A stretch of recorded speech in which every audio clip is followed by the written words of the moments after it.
يبقوا على خط واحد، ما ينفعش اقف كده على خط واحد. ما ينفعش رجلي الاثنين تبقى قريبه قوي من بعض ولا بعيده قوي عن بعض. اتفقنا؟ بعيده قوي عن بعض كده اللي قدامي هيضربني في رجلي هقع. حتى لو ما ضربنيش في رجلي وانا جيت اطلع رجلي اللي ورا دي هاخد مني وقت لحد ما اطلع. ماشي؟ اتفقنا؟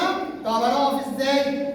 رجلي الاثنين واقفين جنب بعض كده على قد كتفي. الخط اللي قدامي ده اقف عليه كده. اطلع رجلي الشمال قدام الخط وارجع رجلي اليمين ورا الخط. كده انا واقف على كام خط؟ 3. رجلي الشمال خط. هات العصايتين دول. هات العصايتين كده. رجلي الشمال عليه. صح؟ هات التالتة فين؟ وادي خط في النص بين رجليا دي ورجليا دي. وادي خط رجليا اليمين عليه. اتفقنا؟ اتفقنا؟ يبقى انا كده واقف على كام خط؟ 3. ينفع ان انا اقف على خط واحد كده؟ لا كده انا عامل زي ايه؟ زي اللي ماشي على ايه؟ الحبل في السلك. تمام؟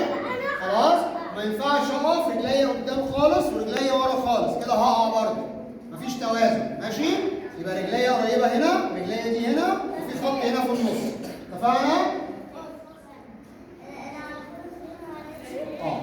هفتح بقى صوابعي. اقفل الاربع صوابع دول جنب بعض. رحيم. اقفل تاني. اقفل تاني. الصابع الكبير ده مشكله كبيره. لو الصابع ده عملته هنا جوه، الصابع هنا يتكسر وانا بلعب. ازيك يا عبد الرحمن؟ عامل ايه؟ الحمد لله على السلامه. اقف هناك اسمع الشرح. خلاص؟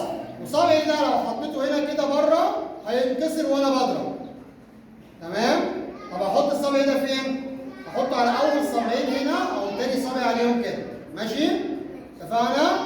انزل ايديا بقى كده تحت. ارفع كتفي فوق سنه صغيره. انزل دقني تحت سنه صغيره. عينيا قدام.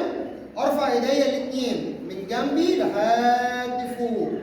ايديا اليمين تبقى قريبه من دقني. ايديا الشمال قدام ايه؟ الارنبه بتاعت مناخيري كده قدام. ماشي؟ اتفقنا؟ نور. تمام؟ من هنا بقى يا كابتن اعمل ايه؟ هضرب برجليا اليمين اللي ورا كاني بكسر الخشبه اللي انا ماسكها دي. ماسك عصايه كده في ايديا وكاني بكسرها على ركبتي. 1 وارجع تاني. اتفقنا؟ اتفقنا؟ تمام؟ يبقى انا واقف كده زي بتوع المواي تاي، ايديا كده وماسك قدام. اضرب ركبتي 1 وارجع تاني. العصايه مش تنزل، لا رجليا اللي تطلع. ماشي؟ اتفقنا؟